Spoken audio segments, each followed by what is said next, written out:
see you trying so hard not to laugh. I actually think that tune's a bit of a vibe.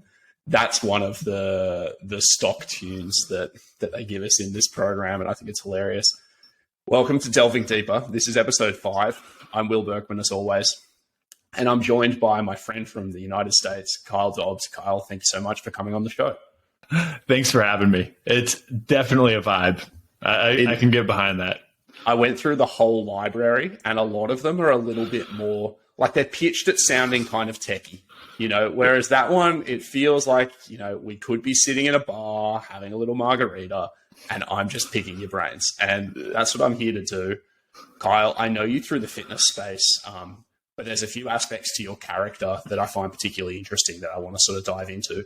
But before I get to that, do you mind just telling the people who you are?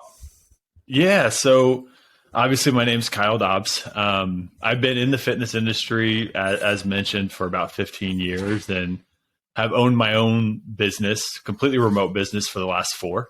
Outside of work, I'm a husband and a father. So I've been married for about 13 years and I've got a 10-year-old and a 8-year-old. And we live in the Midwest after living in New York for almost 12 years. So big changes all around there, but that takes up the majority of my time. That's what I do.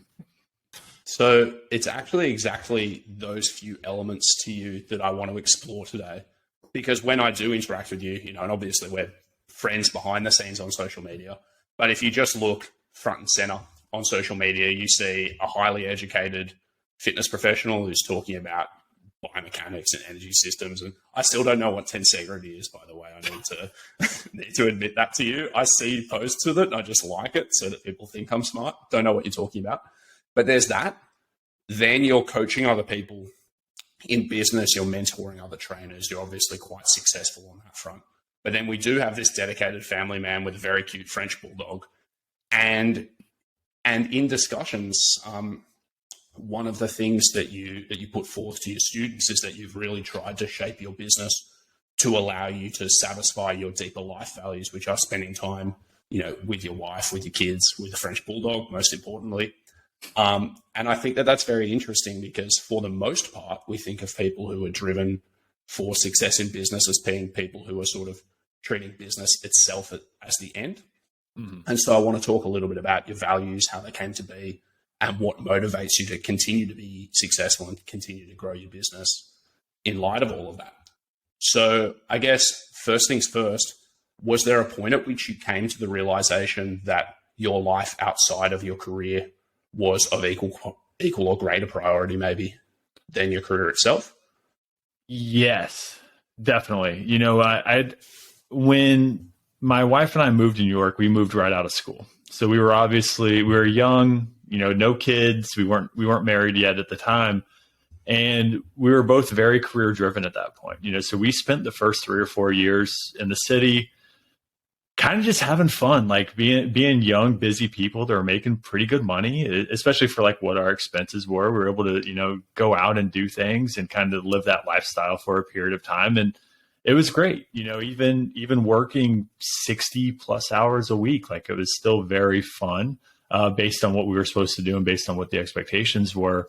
And as we, obviously got older and as we had kids, my priorities definitely shifted, and at that point, my wife she left her job and was a stay-at-home mom. And I was working more so in management and leadership and less in just direct training. And so my job definitely turned more into like a 9 to 5 rather than, a 5 a.m. to 7 p.m. or 8 p.m., whatever crazy schedules that coaches usually work. But I was still having a lot of trouble just differentiating and dissociating, I think, my professional life from my personal life. And when we eventually moved from the city and actually moved to New Jersey, which again is a, say, 20 to 30 minute commute into the city for where we were at and into like the quote unquote suburbs.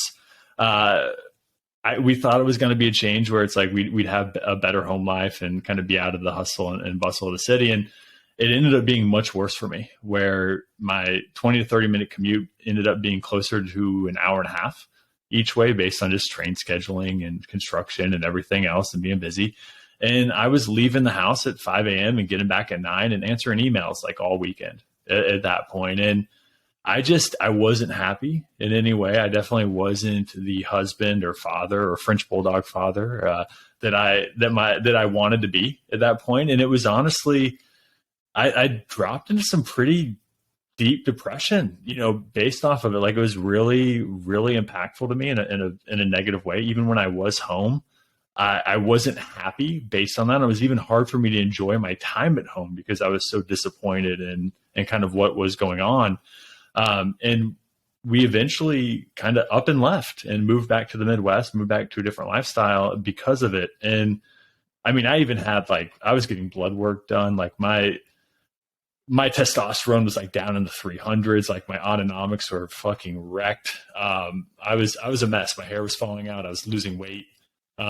All sorts of just like digestive and health issues because of it. Like, I was just overstressed. I was run down. I was beat up, and it was just time to make a move.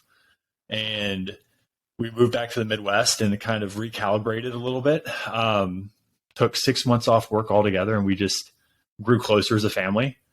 And that was probably the best 6 months of like my adult life, where I could just be a dad, be a husband, like really spend time with everybody, kind of reconnect as much as possible.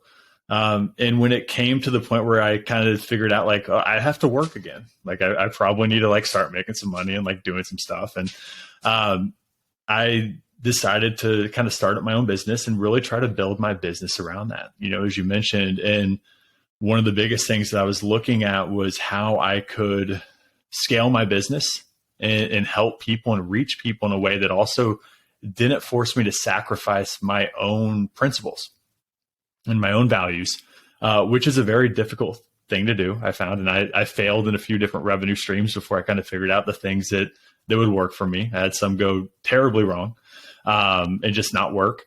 But then we found some stuff that allowed me to really just be home and be around the way that I wanted to. And now, we're completely remote. I've got a business partner and another employee now, in Matt and Craig. And we work with anywhere between like 400 to 500 coaches and athletes at a time, at any given time over the course of the year based on what we're doing. And while we are busy, we are able to scale that out to the fact that like my normal day, like work wise, is like 10 to 3. And I'm able to get up and train and come back and drink coffee with my wife and eat breakfast with the kids and get them off to the bus stop and then go walk the dog and read a little bit and then get started with my first call. And after work, I'm able to go to all the practices and do all the things. And that's been a goal of mine. And it's definitely something that I'm really enjoying. There's a lot of things that I could unpack there. So I'm just going to start and see how it goes. Let's roll. I love it. Something that I actually most admire about my own father is he's a very, very successful businessman. He started a business that's now very, very large within Australia, although he's been out of it for over a decade. But throughout my childhood, when he was most sort of putting in the grind for that, he still made a very dedicated effort to be a family man, spend time with the kids. And one of the people who I think really helped him sort of ground himself in that was my mum, because she herself, she's actually more highly educated than my dad, but she elected to be a stay-at-home mum to sort of facilitate him pursuing some of those entrepreneurial interests of his. And so by being able to put the foot down and say, like, we're a family first, I think she was able to keep him grounded. Did you find that your wife or your partner through this process was also a grounding influence for you? Oh, I mean, and this is like honestly hard for me to say without even getting emotional, but like she is like the grounding force, and I think that's something that, even going back to like when we first met in college, like I was going through a very difficult time just personally. I was an athlete that was always injured and liked the lifestyle of an athlete probably more than I probably should have at the point, and was having a lot of trouble with things associated with that. And she really kind of pulled me out of it, even at the time. And as we obviously dated and then ended up getting married. Like she really is my best friend, you know, as cliche as all of that sounds. Like she's the person I like to spend time with the most out of anybody. If I could choose who I would spend time with, it would be her, you know, every time. And no one supports me more, you know, whether it was when we were working in New York or whether it's running, you know, my business now. Like she's my biggest fan, you know, and it's something that I know she's always in my corner. But at the same time, she's also very objective. And if I do ask her for advice or I do ask her opinion on something, she will be very honest and very truthful with me. And I think that's super important because I do know that, like, when she does say something to me that maybe is, again, kind of against what I was, you know, the direction I was potentially going to go in, like, I know it's coming from a very honest and very authentic place. And that's something with her, like, when she went to become a stay-at-home mom, like she was theoretically at that point more successful than me too. I just had a higher ceiling. Like she was working at Condé Nast. She was in editorials like back in the day in fashion magazines, and ended up giving a lot of that up and to be a mother. You know, we made a conscious decision with that it was important for her to be with the kids rather than somebody else. And she dove into that and is a fantastic mother, is a fantastic wife, but she sacrificed a lot, you know, through that process. So that story resonates with me a lot because I feel like we're very much in the same place, but everything we do as parents, like we're very much on the same page. And again, like how we parent, how we interact with the kids, what we want to prioritize, what we want to show them, right? I love my father as much as probably anybody else does, but at the same time, like he was from a different era, right? Where it's like, we didn't hug. We didn't like tell each other we loved each other. We didn't do any of those things. Like we didn't show emotion, you know, in my house very much as when I was a kid. And that's something that we do a lot of here. Like I hug my kids every chance I get. I embarrass them in public all the time, probably more so in the next few years than we do now. But it's like, I want to make sure they always know that we're there for them and we're their biggest fans. And I think that's something that definitely bleeds over from my wife through that process too. Sure. There's an observation I've made of workaholics, and I know a few of my parents' generation, not among my friends. I think when you're young, it's probably natural to be very excited by the prospect of working. But as your life goes on and you do get into that sort of family building age, a lot of the people who I see who are true workaholics don't have that solid backing at home. And whether it's because they haven't invested in it on their own part or that their relationships just aren't as strong, you know, and they're not as happy with who they're with, it seems to be that they almost like look to work as a coping mechanism because it gives them a sense of purpose or meaning. And obviously money is positive feedback. So if you get paid well, that's something, but it's almost like they're trying to fill a void that might be better filled with love by further investment in work. And at the same time, if your work is not engaging and not rewarding and you don't earn good money from it, then I don't think you get the same satisfaction in being at home. Like I certainly feel a bit more esteem in myself and have more joy with my friends when I feel like I'm achieving things and kicking goals in the rest of my life. So for you, as somebody who had been really hustling and earning good money, how were you able to sort of establish where the balance is, where you were still satisfied with your career whilst getting those things from your family? Yeah, I mean, I think the biggest thing for me is, you know, and this is going to be independent, you know, of individuals, but we obviously moved from New York, and I essentially just changed my life around what I needed my lifestyle to be. And that at the time was really scary. If we were still living in New York, I'm not sure I would be able to do exactly what I'm doing to the same level, simply because the expenses are so much higher, right? It's we can talk income and all we want, but at the end of the day, your living expenses dictate what your income needs to be.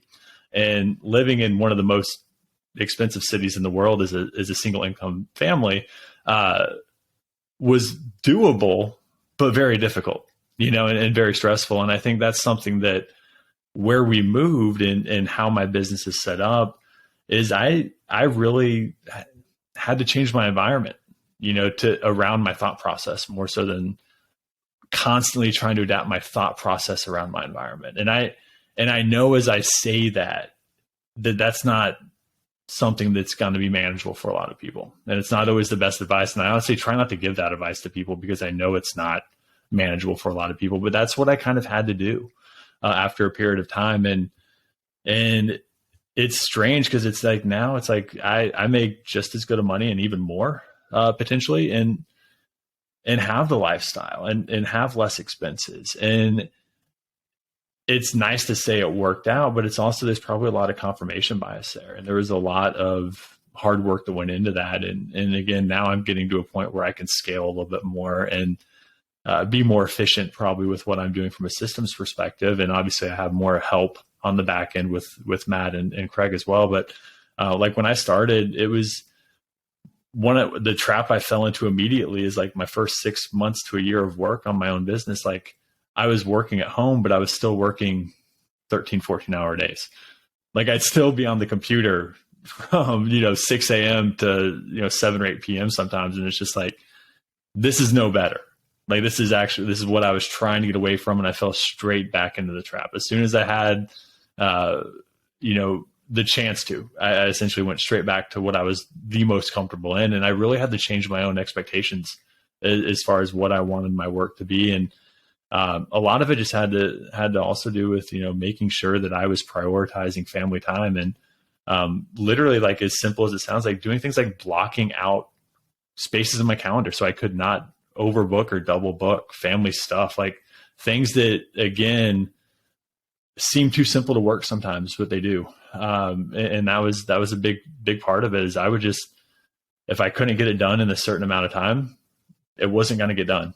And if I needed to make more money, I needed to find a way to show more value and raise my prices in the time allotted that I had for work. So I ended up also dictating my entire business plan, profitability margins, and all those things around 25 to 30 hours a week of work rather than 50 to 60. And that was something that, again, I just had to rework the numbers and make the math happen at that point. I haven't been to New York. But from what I've heard, it is like the quintessential 24-hour city.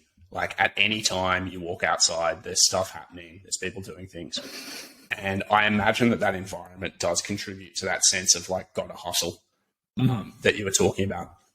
But at the same time, I do recall you saying that one of the essential things for early coaches to go through is just a period of hustle. You got to be willing to spend a lot of time in the gym, and a lot of it unpaid. You got to be willing to work on yourself, spend your money on education, and just work harder and harder and harder. So for newer coaches, again, how do you sort of advise them to balance those competing interests of needing a life but needing to hustle? Yeah, I mean, and there's a few reasons for that, and a lot of it is the industry in general. I mean, it kind of eats itself, right? And it, most metrics that I've seen as far as the US, if I look at like URSA and some of the more national metrics, and that was something that I actually had to really keep an eye on back in prior management positions. But like, the industry as a whole has 150+% turnover margin, right? And so in general, like, more people fail out of this industry than they do retain within it. And that's like the first 90-day numbers, right? So when I look at that, I think when I talk to new coaches, the biggest thing that I have to talk with them about is like what their expectations are early on. Because if you go into something and you don't expect it to be difficult, and you don't expect that you're going to have to work long hours, and you just see maybe the social media side of things, or you're talking to like people who are really successful in the industry already, and they're giving you kind of what their daily schedule looks like now as opposed to when they just began, it's going to be really hard. It's going to be really difficult. And I do think, just from a pure perspective of just kind of understanding how fortunate we can be in this industry, the majority of the most successful people that I've worked with went through a year to 2 year period early on in the career when they were building their business, that they were working at a gym, 6-7 days a week, long hours, training lots of sessions at any rate they could possibly get. And then over time, they were able to slowly start whittling down those hours and raise that hourly rate and make it into something that was manageable and had some longevity to it. And I think that's just something that a lot of coaches need to go through. And I don't think a little adversity early on in your career is a bad thing for most people. And again, that's subjective. So, take out of it what you will, but it's definitely something that for me, just anecdotally, made me appreciate where I'm at now much more, and that's something that, when I was in New York, we were living in South Brooklyn, and I had about a 45 hour long commute into the city. So I would get up at 3:15 to 3:30 to walk to the train, get on the train, get into the city, get to my 5 o'clock client. And I was usually the only sober person on the train. I saw a lot of very interesting and entertaining things. Would generally almost get thrown up on almost every morning. It was an interesting experience, especially coming from my background, which was essentially growing up on a farm in the Midwest. So it was a complete culture shock for me. And the city itself is definitely different in the fact that there is something always going on, and it does drive a lot of those actions. I was actually talking to one of my good friends, Pat Davidson, today about that, who's still in the city and we worked with for a number of years, where it's the most dopaminergic place most people could ever think about. And it's one of those environments where it attracts a certain type of person who wants to be a high achiever. Like, no one goes to New York to be mediocre. Like, nobody moves to someplace that expensive and that competitive to not be successful. So you already have a selection bias from a demographic perspective. And then if you're not successful, people are forced to leave because you can't afford to stay, in most cases. So you've got this weird demographic where if you're not willing to do the work, or somebody else will be, and you're also in a population that almost martyrs themselves the hard work and to the hustle and to the grind and to whatever. And it's very easy to fall into that lifestyle based on your environment. Your environment will dictate that as the norm in most cases. And I remember thinking about everybody else in the world being lazy when I was in New York, instead of me looking at it as a rational person would be like, what is wrong with all of these people who live a lifestyle like this, right? It's just, you get this really kind of backwards thinking about what a balanced lifestyle should actually be based on that. And your perception is definitely skewed. I think it takes a little bit of courage, or a lot of courage actually, to be so deeply embedded in an environment like that, and to, from external measures at least, be experiencing success and say, actually, this isn't quite it. I think like people in general have a bias towards inertia. It's much harder to change than to keep doing what you're doing, even when the prospect of change might yield you benefit. And so to be able to be in that environment and actually take that external perspective is something I quite admire about you. And I'm sure that your wife and her sage advice to you might have helped, but I think that takes courage. Sage is a good way to put that. It's a polite way to put it for sure. No, it's definitely, it was really scary. Like, it's something, again, it's like, I've had this conversation with a lot of people, and we're fortunate again that we had a place to move back home with closer to family and all that. But it was very scary leaving that environment, and not even from just like a financial threat perspective, but even from a sociological or a social perspective, where it's like, anyone who leaves the city or leaves that environment is almost always kind of labeled a failure in that respect, or you always feel like you're leaving something like more at a higher level to go to something at a lower level. And getting over just kind of the ego involved in that process was very difficult for me, more difficult than I thought it would be, to be honest. And again, like I said, I think that was part of what, was leading even to a little bit of a spiral as I was getting ready to leave, was just not only, the dissatisfaction with what was going on, but also feeling like I was failing something that in reality was probably pretty arbitrary. But when you're in it, everything's real, right? It's like, there's no, you don't necessarily recognize that just because of your own bias. And that was something that was very difficult for me and definitely scary to do. And still is kind of to think about even.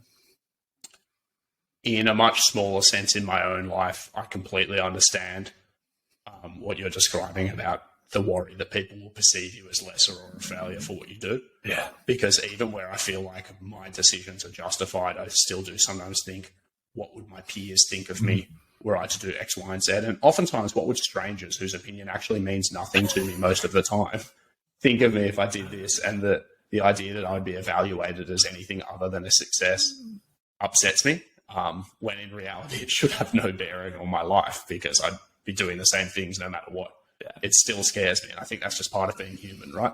Oh, 100%. You know, I mean, it's so like it's so funny to think about now. And it's frankly a little embarrassing, but I even like remember for probably the first 6 months that we had moved, I still had like, taking New York out of my signature line or my bio line on Instagram was like one of those like moments where I was like, oh shit, it's real. Like this is it. And it was definitely like the perception of it to me was definitely something that I was fearful of. And like you said, it mainly from people I didn't even know, like just like the internet community as a whole, like the people that I was engaged with, the people who honestly don't matter and have probably never invested in my business or my life in any way anyway. That was tough. And again, rationally, it makes no sense, but emotionally you feel it. Like it's still there. And I think that's something that like little things like that were like constant reminders where I was just like, oh, I'm not there anymore. And even like talking to friends here, you know, when we moved, like when I left, I was actually, you know, the truth be told on the story, I was going to change locations, but remain with the company I was at and work remotely. And I was traveling a lot anyway, so it wasn't going to be that big of a deal. And I was actually, you know, we sold our house. I stayed for another week and I got let go the day before I was flying back home.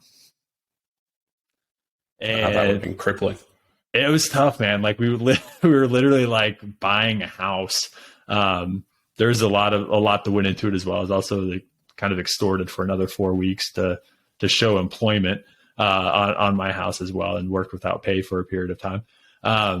But it was definitely one of those things where it's like it took almost a year for me to get to the point where I was comfortable telling people that I was no longer working for that company, that I was starting my own thing. And again, just really based on perception and nothing more. But I was still telling people for upwards of 6 months that I was still working remotely for that company, even though I was not. And that, mainly because I was just too embarrassed to say that I wasn't. Fitness industry. An observation that I've made that I'm sure you agree with is that a lot of coaches get into fitness thinking more about their passion for fitness itself than necessarily for fitness as a career. And I think one of the issues with, like you said, that early hump in fitness careers where you do need to work a lot and often it's unpaid, and so on, is that it can eat away at that passion, you know, again and again and again and again until suddenly the passion is gone and you don't necessarily have a whole lot of fuel left to feed that fire and keep you going. So I'm curious for you, what sources of satisfaction were you able to find in your career? Or did you just have an inexorable pool of passion that you drew from? Because to me, when I see people who are like stoked, working 10 hours a day, 7 days a week on fitness, I think like, fuck, you must lack imagination because like there's more to life, you know? or you're just like a sociopath. That's probably another question. No, I mean, honestly, so we moved to New York for my wife's career. She had interned there all through her college and was starting out in the fashion industry and got a job right out of school. And at that time, like I moved with her and it was kind of just like I can be a trainer anywhere. Like I had my undergrad and my CSCS and I was kind of employable just about anywhere. I was like, why not New York? And didn't really know what I was getting into, you know, from that standpoint, but like, I'll never forget 2 weeks in, you know, I was completely shell shocked in a new environment, literally hiding in the bathroom of the gym I was at because I was so sick of talking to people on the floor and getting told to fuck off. And I got my first check and it was for like $170. And I was just like, holy shit. I'm not allowed to swear. I'm sorry. Away. By the way, I hit in the bathroom in my first, my first shift as well. Dude, so I was at the busiest gym in Sydney. It was crazy. I was just yeah. Go on. I was in Union Square in Manhattan, and if you're familiar with New York, it's the outside of Times Square. It's the biggest subway, hub, and everybody goes through there. And I was at a very, very busy gym, biggest location within the organization that I was working for. And yeah, like literally 3 months off of a 40-acre farm. Like I had no idea what I was getting into. It's more people than I'd ever seen. But I got that paycheck and I was absolutely terrified. And I basically at that point was, my motivation, it wasn't the passion for fitness at that point as much as it was like a complete fail of, fear of failure.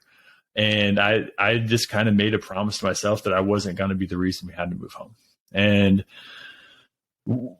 the psychosis behind that, I'm not sure if that's necessarily a positive way to go about that thought process, but that's from just being truthful perspective. That's really what it came down to is at that point, like I got up and I was on that first train into the city, and there were days where I couldn't afford a subway pass because we had no money and I had to walk across the Williamsburg Bridge into the city. And those days I had to get up at 2:30 to get to the gym at 5:00 in the morning.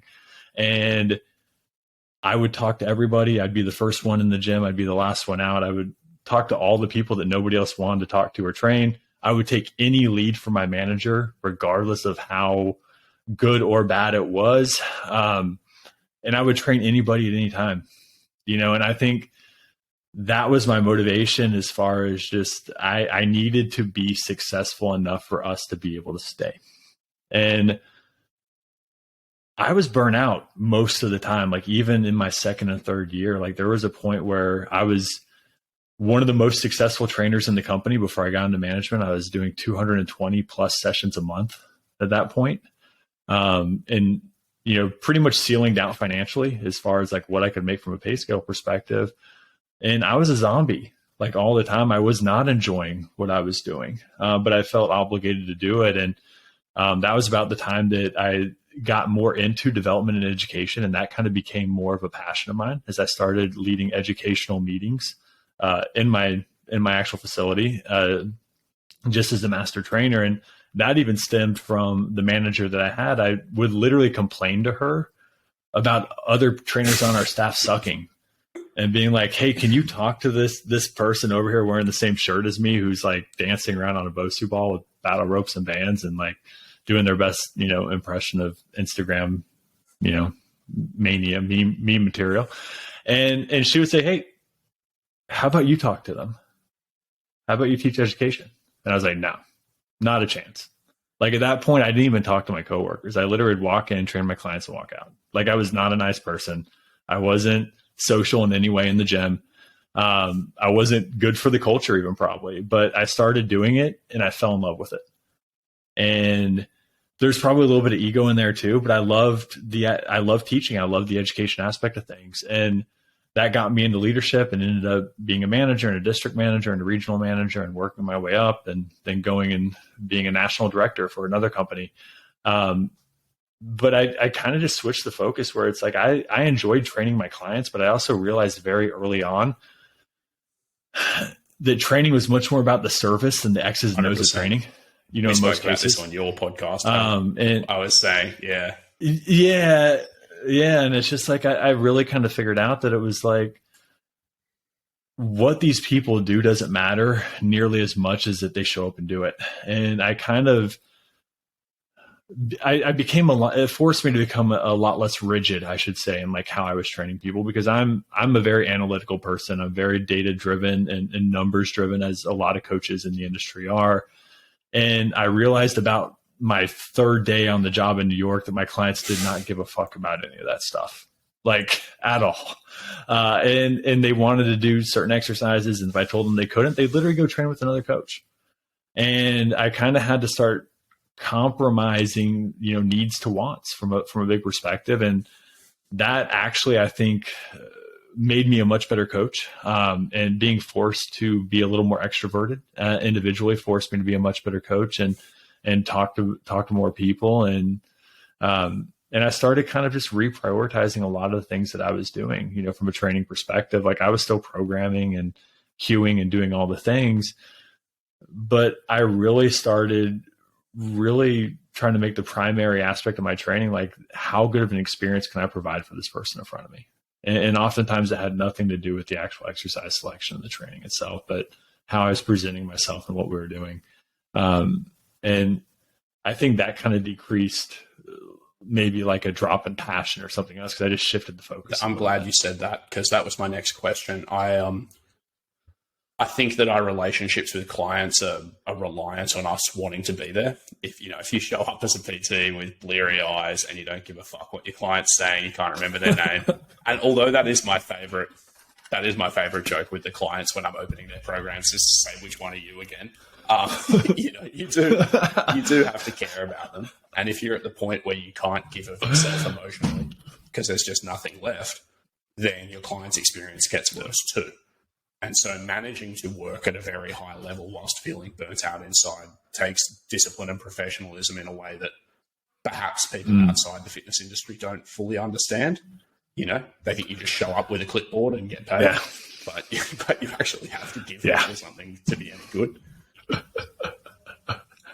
It's wild. I always say, because obviously, and again, I'm not sure what you guys' structure is there, but there's like, you know, exercise science is a huge undergrad, you know, here in the States from a university perspective. And that's kind of the route that people go if they want to get into training or strength and conditioning or whatever.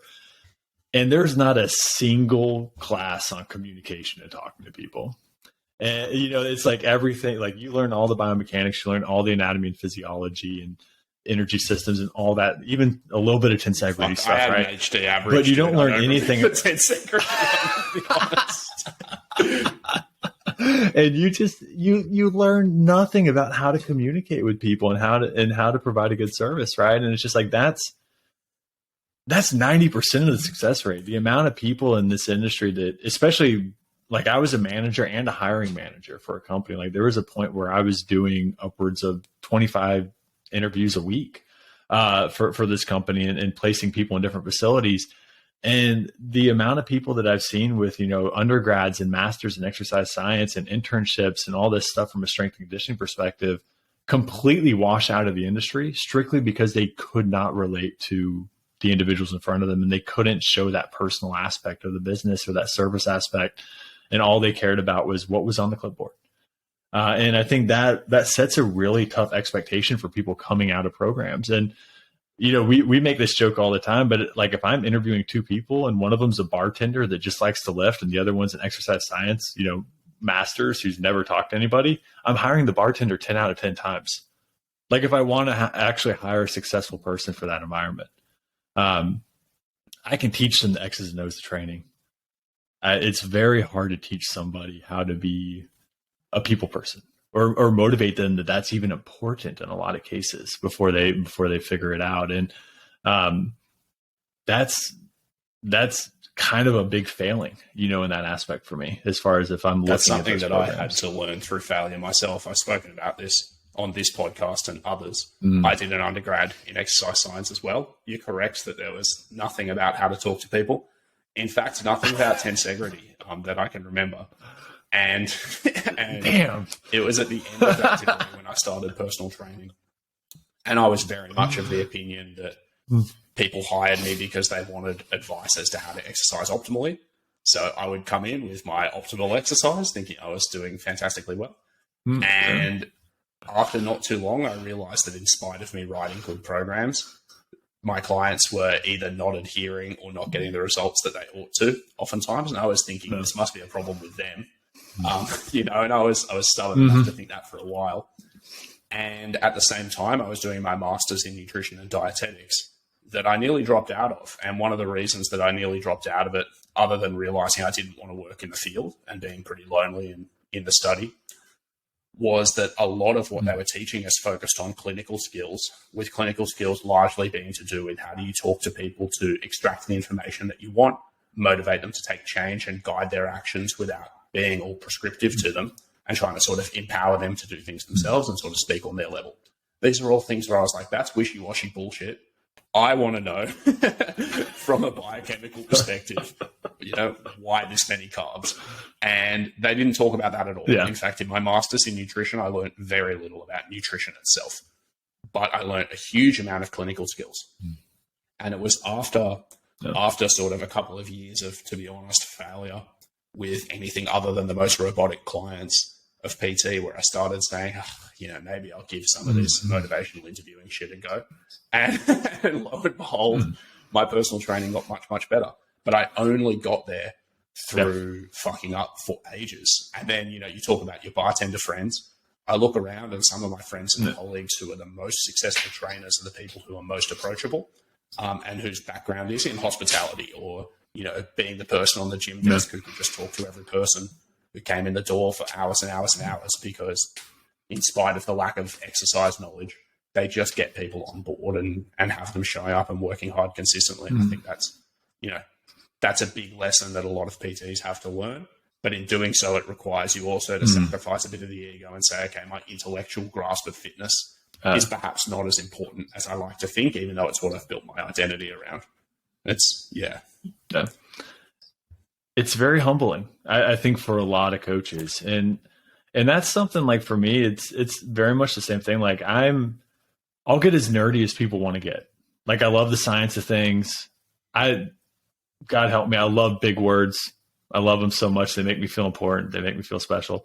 And I learned really early on, like, I would just watch clients' eyes glaze over. Like, I'd be explaining an exercise and they would just like eyes would roll back. They'd completely tune out. I'd get them to actually perform the exercise. They wouldn't do anything I asked them to do, because I wasn't speaking in a language that they understood. And two, I wasn't speaking to anything they actually cared about. Like, I was talking about femurs on pelvises instead of glutes. Right. And it's just like, no, I probably just need to talk about the things they actually care about, demonstrate an exercise, let them do it, and then ask them what their weekend plans are. And then we go again for 10 more reps. Right. And it took me a long time to drop, like you said, drop the ego of wanting to rationalize and over explain everything to validate myself. And that was a huge point of me. And I think, again, a part of that for me too, is like growing up in the Midwest, like we did well, but we were very like blue collar family. Like, we never had we weren't throwing money around. But I was charging a very expensive price, especially by like my value system from a monetary perspective. And I felt like I had to show as much value as possible every hour. And my evaluation system of fitness was the knowledge aspect of it, because that's what I'm biased towards. So I was trying to explain everything from a biomechanical or physiological, lens. And the reality of it is they didn't care about any of that. And, one of the things that we always tell our groups is like, you don't go to an accountant to learn tax law, right? You want to pay, you literally want to shove money at them and say, please give me the biggest return possible. And I don't really care how it's done. And training's not that much different in a lot of respects, and it's not always what we're interested in, but again, that just we have to take the onus off ourselves and the focus off ourselves and onto them. And they'll tell you in the intake, if you perform it right, what language they speak and what they value. And I literally just try to use those goals assessment forms to learn the words that they like. If someone says tone, if somebody says core, if somebody says whatever, whatever other word that, weight loss, whatever, I'm going to use those same words back to them. I'm not going to correct them. That's again a practice that I picked up eventually through osmosis. I was very fortunate when I was about 15 years old. I actually trained with a personal trainer myself called Lewis McLean. And he ended up getting an exercise physiology degree. So he works with some clinical populations, but he also works with athletes. And he was working with a whole bunch of general population clients. And I thought back to how he taught me a lot of exercises, and it was always using the same language that I used. But when I began personal training, he had just moved on from a gym and referred me a bunch of clients, and all of them had specific words for exercises and movements and things that they had established between themselves and him. So it was like they were all talking in their own little language. And at the time I was like, fuck, Lewis talks like an idiot. And then after After a bit of time, I realized actually what he's really gifted at is communicating ideas to people on their terms, and he's brilliant at it. But it took me a long time, again, to realize that moving away from femurs on pelvises and towards, the butt muscle or whatever they had chosen to say was a better thing to do. I want to move a little bit back towards the shape of your career. One of the biggest gifts in life, I think, for happiness is like the ability to be present and enjoying what you're doing. And something that I can find very difficult is my preoccupations, whether they're with work or something else, filter into the space that I've dedicated to other tasks. So if I am working really hard and I go to spend time with friends, sometimes I find it hard to switch off work.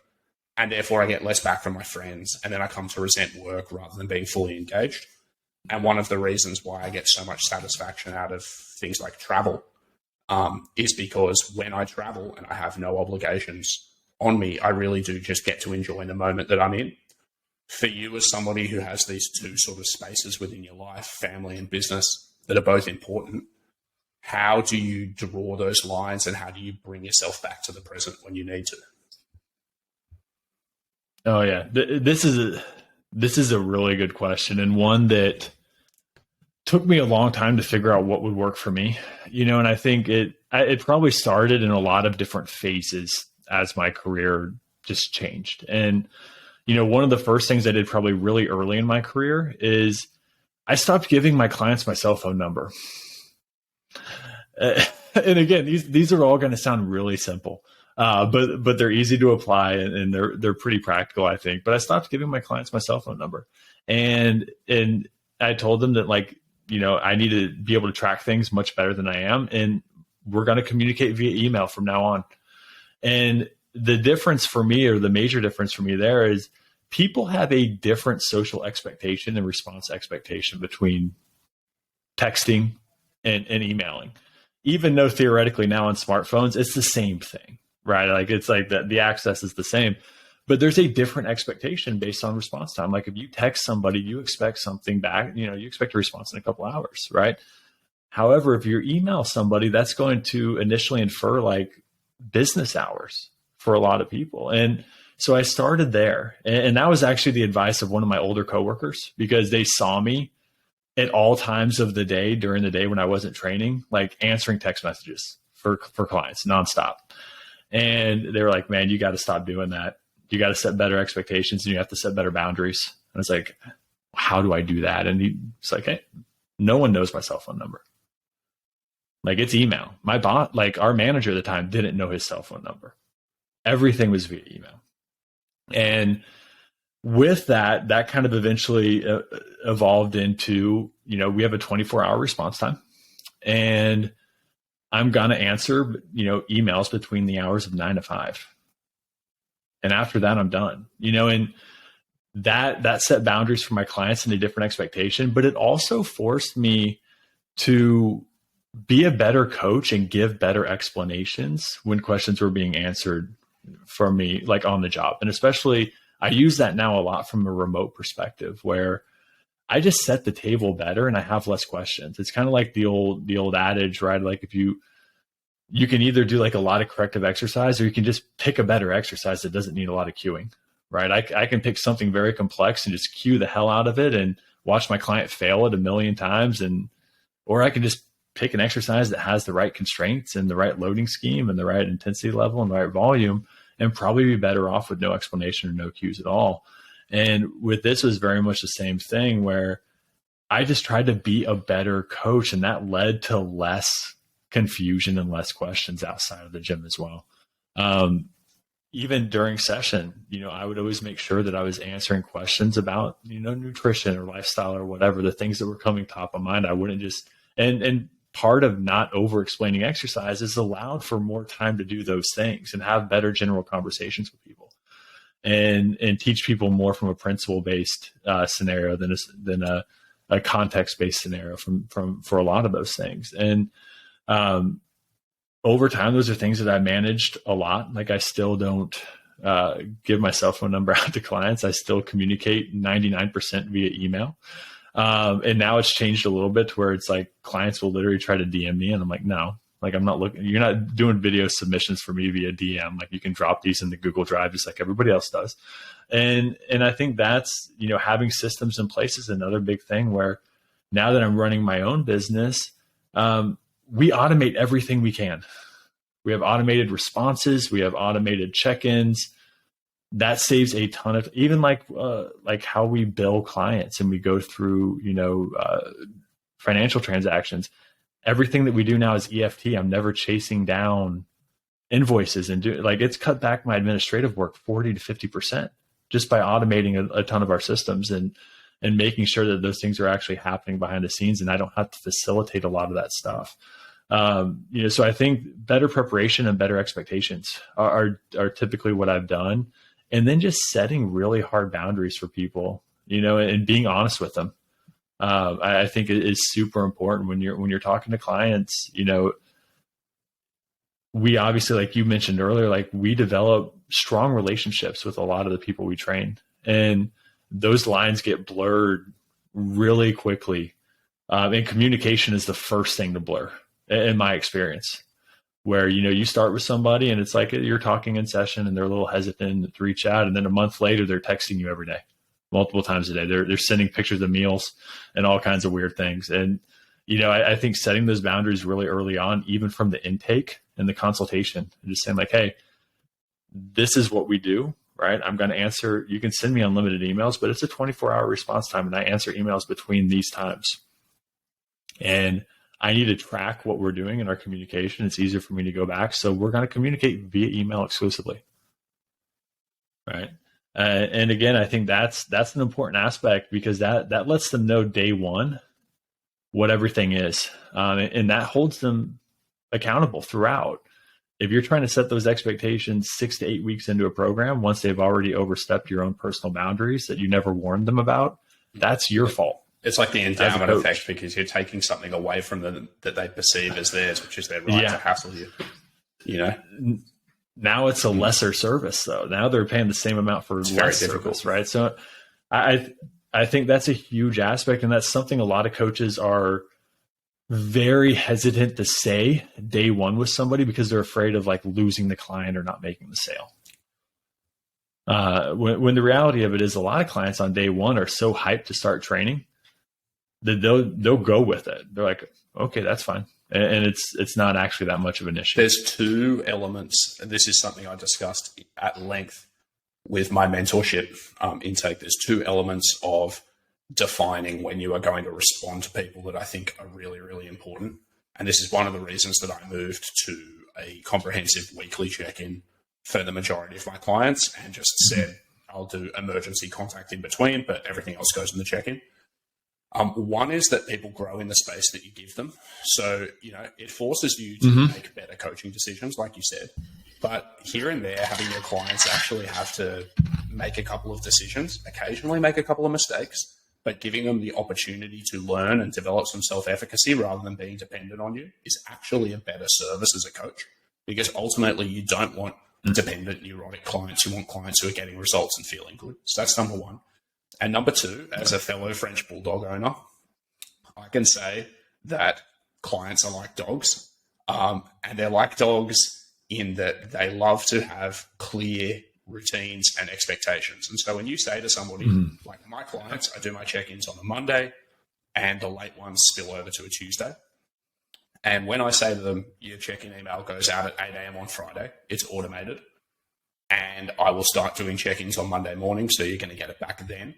That response loop being predictable means that they're never in the lurch waiting for me. But when I used to have my clients texting me and sending me Facebook Messenger stuff, you would have clients who'd get anxious because maybe they would message me at 7 a.m. on a Friday morning, with something saying, hey, I'm warming up to squat and X, Y, and Z is happening.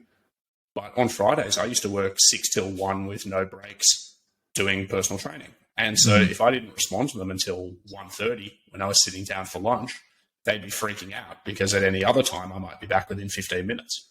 So having the predictability that systematization allows you also reduces stress on their end in a way that a lot of coaches don't actually see, because, like you said, they think that by defining boundaries, they're giving a lesser service. Whereas in reality, it allows you to better shape what you're doing to the person in front of you, and I think that's critical. Yeah. The second thing that you mentioned in passing way back that I found very helpful for sort of giving myself the sort of space to be present in whatever I do was time management. So you mentioned like blocking out times in your calendar that you're going to see your family and so on. I listened to a podcast with a guy whose name's very hard to say, Nir Eyal. He wrote Becoming Indistractable. Okay. He wrote a couple of other things, but Indistractable is the book that he was talking about. And one of the concepts of time management and distraction that he said that I just thought was like brilliant was that when we set a schedule in the things that we do, we are defining the goals that we are pursuing in any given time. And distraction, the actual word, implies non-goal directed behavior. So traction is moving towards a goal. Distraction is not moving towards the goal. If I have defined time as being for work and I'm doing non-work things, I'm distracted. If I've defined time for non-work activities and I'm doing non-work activities, I'm not distracted. I'm using the time appropriately. And going through and appropriately allocating my time for business allowed me to, there's the dog. It allowed me to always know that there was sufficient time for me to do my work, which meant that, so knowing that there was always sufficient time for my work meant that when I was not doing work things, I didn't have to worry about it, because I was like, I've got 6 hours tomorrow allocated to do that, and I know it's going to take less than that time, so let's not stress. And it also meant that when I was doing other things, it was almost like I was saying, I've made an obligation to myself that I'm going to enjoy this time, just like I make an obligation to myself to do my work time. And being able to balance those commitments just made me so much happier than when I used to say, well, I work for myself, I'll get whatever done whenever it has to happen, because at that point, you've just got no purpose in your time, Yeah. And honestly, when I started entrepreneurship, that was the biggest struggle for me, was having no defined expectations. And, I found out very early on that I can be really successful working for somebody else and taking direction and just being given a goal and a time frame. And whether that's a daily time frame or a monthly goal or a quarterly goal or an annual goal, I can work with those structures, right? And I thrive in that environment. And being an entrepreneur was actually really hard for me because I wasn't accountable to anybody else but myself, and that was something where early on I struggled to create urgency and prioritize within my own schedule. And that's where a lot of that came from, where when you have all day to do something, like I'm the type of person where like I'll procrastinate to the end of the day, like for sure, and I know that about myself. And I thrive under those high stress environments in college. Like I crammed and didn't sleep before every test I ever took. Like I was that person every time. So now it's definitely something where it's like, I look at my calendar and I've got limits like on Calendly invites and when I can take calls. I've got limits in my calendar as far as like, again, like where my time is being spent, blocked out for training, blocked out for like you said, family time and family events. Every practice is on there. Date nights with my wife is on there. Weekend events does she is book on for there. Calendly as well? She does not. She actually she books and then adds me to the event, and it pops up there. I have to accept it. And, but yeah, it's I'm not that weird. Just shy of it. But that's something for me where it's like that's being able to define those things out. And I like the way you put it as far as how that author put it, is like it prioritizes and sets a goal. And that goal, again, might be professional. It might be hopping on a call with a client or a mentee client, or doing a group call with one of our groups, or recording a podcast. But it also just might be like going to swim practice and watching my kids. And I think that is very important, because as soon as something is in, it's like as soon as you say putting something on the calendar is saying yes to something, which is essentially saying no to everything else, right? So it's definitely something that that's huge for me. And that's a big part of it. Speaking of swimming practice with the kids, I can see they're beginning to mill about. They're accidentally locked out of the house. That's what my dog's barking. But it's a nice day. In that case, we can leave them out there. I was going to say, I do want to wrap up in the next few minutes. If you want to go let them in, you go do that. And I will monologue a little bit. And the main reason that I'm monologuing is because I don't quite know how to trim this stuff out of the video. Oh, wow, that took much less time than I was expecting. I was going to start giving a bit of a synopsis of the things you said. Thanks for that. So either way, we'll move towards wrapping this up soon because I don't want to keep you for too much longer. I did want to talk to you very briefly about another of your traits, though, that comes through on social media, which is honesty. Sometimes honesty can be a little bit abrasive, but I think that this is a personal bias. I think that honesty is at the root of a lot of things that make you happy in life because, honesty sort of implies integrity. If you're willing to say this is what I truly believe or what I stand for or where my values are, it's very hard to then divorce yourself from them in your actions. And so that comes through in how you work with people professionally, comes through with your decisions about where to invest your time, saying what will make you happy. It's very hard to be an honest person and live a lie. And so I'm curious for you whether sort of the decision to be honest is a conscious one and why you think it's so valuable. It's definitely one of my principles, and just one of my core values, right? Like authenticity and integrity, honesty, like those all kind of wrap up into this, this one big hodgepodge of things that kind of guide the majority of what I do. And professionally, I think it's incredibly important, especially in an industry where I do interact with a lot of very young coaches based on what we do. I think it's very important to give them kind of, a real description of what's probably the most important in this industry and the things that, again, in my experience, so anecdotally, but the things that are going to be the big or have the biggest impact on them being successful within this industry and successful with clients, so both professionally from a business perspective, but also just with individual clients on a day-to-day basis. And, the industry itself likes to reinvent and prioritize this novelty and complexity and a lot of other things. And a lot of those things end up being very arbitrary and non-issues when it comes down to actually training people within a session on the floor. And sometimes even detract from somebody's ability to chase fitness and pursue their goals progressively and proactively. So I definitely speak out against that kind of thought process more than I used to publicly, but it's always something that I've discussed in person with the people that I've worked with. And I try to make it funny. I try to make it, into something that's, gonna not be so abrasive, but I know it comes off abrasive sometimes. And that's definitely not my intention, but my intention is to let people know where I stand on a lot of those topics and what I actually believe in. Not always to change their mind on it, just to let them know where I am and what my thought process is. Prior to us recording, we were talking a little bit about why Instagram sometimes sucks. I hope the Instagram overlords aren't listening to this. I was shadow banned last week, briefly. I was too a couple weeks ago. It was it might have been from our DM thread. We were talking about magpies. It might have crushed us.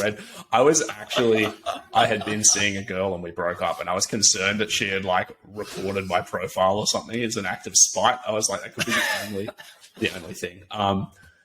No, look, I was shadow banned. It sucked. But we were talking about self-censorship a little bit. And one of the things that I find difficult sometimes, one is in the sphere of jokes. There are certain jokes where I just know it only takes 1% of people to not get it for there to be 10 or 50 people on my Instagram who are pissed off at me if I make a joke. So I censor myself with humor sometimes, but I also, I sometimes censor myself in talking about even not particularly controversial topics, just ones in which people hold them close to their heart. And I think in fitness, that's just about anything training related, because it's so hard to have a group discussion effectively. And I think you spoke about the fact that you do things in person. I think when you have a disagreement with somebody in person, it's much easier to define the bounds of agreement and also to sort of argue with empathy than it is when you talk publicly. But something that you have done, I think, quite admirably is by willing to be vulnerable and by willing to be honest and say, this is what I believe, or these are mistakes that I've made, and so on, so frequently, it also gives you a little bit more license to talk to people in a group and say, I understand where you're coming from, either because I've been there or because I just see the appeal, but I think you are wrong, and this is why. And so in some ways, I think that consistent commitment to honesty has served you well, whereas my consistent commitment to sort of chickening out of saying anything worthwhile probably cruels me sometimes, you know? No, and it's hard because I always try to lead with the context too, that I don't even necessarily think that like the concept we're talking about or the person we're talking about is wrong. It's usually in my experience more of an application error, right? Just from a contextual perspective where, you know, we're talking about, or we're advertising, or we're marketing, you know, specific training interventions on a population they just might not be helpful for, right? And or we're potentially even being nocivic in the way that we're explaining things, you know, and trying to go that route, whether consciously or subconsciously. And that's something where, you know, I'll have conversations with people, and even then, like a lot of the stuff I post, I just try to post like my beliefs in something. And it is amazing how many people will get upset when you just post what you believe in, if it disagrees with a point that they've made or something that they believe in. And yeah, I mean, it's a weird experience. Like that's where social media is strange, because a lot of the relationships I do have professionally, I've never met these people in person. You know, and it's like we've never had a real conversation. Like we've at least spoken, you know, via Zoom calls and everything else. But a lot of the people I communicate with on a daily basis, like it's through DMs. Like you lose a lot through that process. Like you don't have real conversations with people, and you don't get to read things like body language and kind of read, you know, and again, kind of read the room and see where they're at. You get words, and sometimes emojis if you're lucky, which kind of give a little bit of an emotional, you know, connotation to things. But it's definitely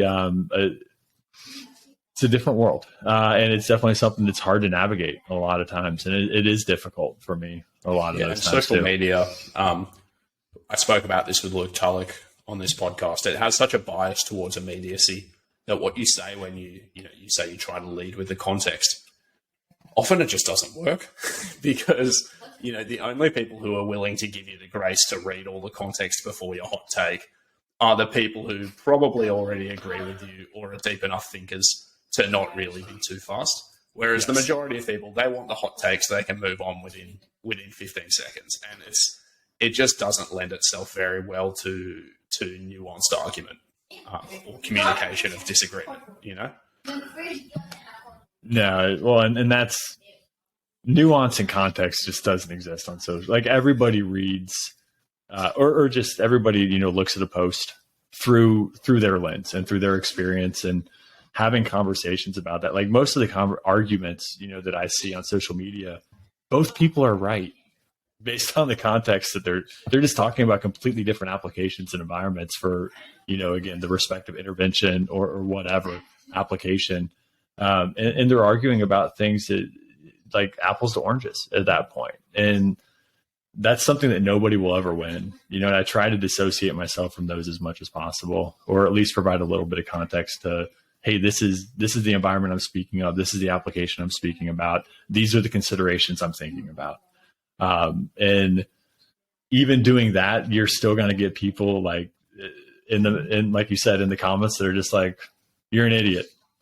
And it's just like, oh, okay, like here we are, you know, it's, yeah, I probably am, but maybe not for the reasons you think I am. I don't know. Kyle, I've really enjoyed this conversation. And now that the family's home, I do want to let you get off and do your family things. But before I do, it's been a pleasure to have this talk. Can you please let everybody know where they can find you on the internet, anything special that's coming up for you or your business, and anything else you want to say before we wrap up? Yeah. Well, first, thanks for having me. Always a pleasure to talk to you. Our group thread on Instagram is one of the highlights of my social media experience. I get to learn all about Australian culture through that, and it's amazing. But yeah, finding me like Instagram, compound performance _, and then we're, as we talked about, we're becoming YouTubers, as we talked about before the call, because that is where we're probably going to leave a lot of our more educational content moving forward. And that's just compound performance. The platform's just set up better for I'll link to the YouTube in the description if you're watching this as a pod. Yeah. Yeah, because it's small. Don't worry, so is my YouTube. We're not going to get anything from it. I just needed to make sure people know that there is a YouTube channel. We are not popular on YouTube yet, but we're trying to be. Like we're trying to think that subs would be popping. Oh, stop it! Stop! I don't have that mustache. This is an exclusive. I was put in contact with a man last night who's going to cut me a mullet. Do you have mullets in the US? Mullets are getting popular with the definitely a few generations below me, but like the high school age kids and the college age kids, like mullets are I'm starting to think I'm too old for a mullet, but they've had a resurgence in Australia. You should roll with it. I just figured Mum was going to be so disappointed, but a mullet is coming soon, and then it'll be mullet, moustache. I'll be looking like I've walked out of a caravan park in the west of Sydney in the 1970s, and that's the peak of fashion right now. So that's coming very soon. And if you play your intro music at all times, just have it with you. Like it's gonna be a vibe, as you say. That's our generation says. All right, Kyle. Thank you so much, man. I'll wrap this up here, but it's been a pleasure. Thank you. Likewise. Thank you.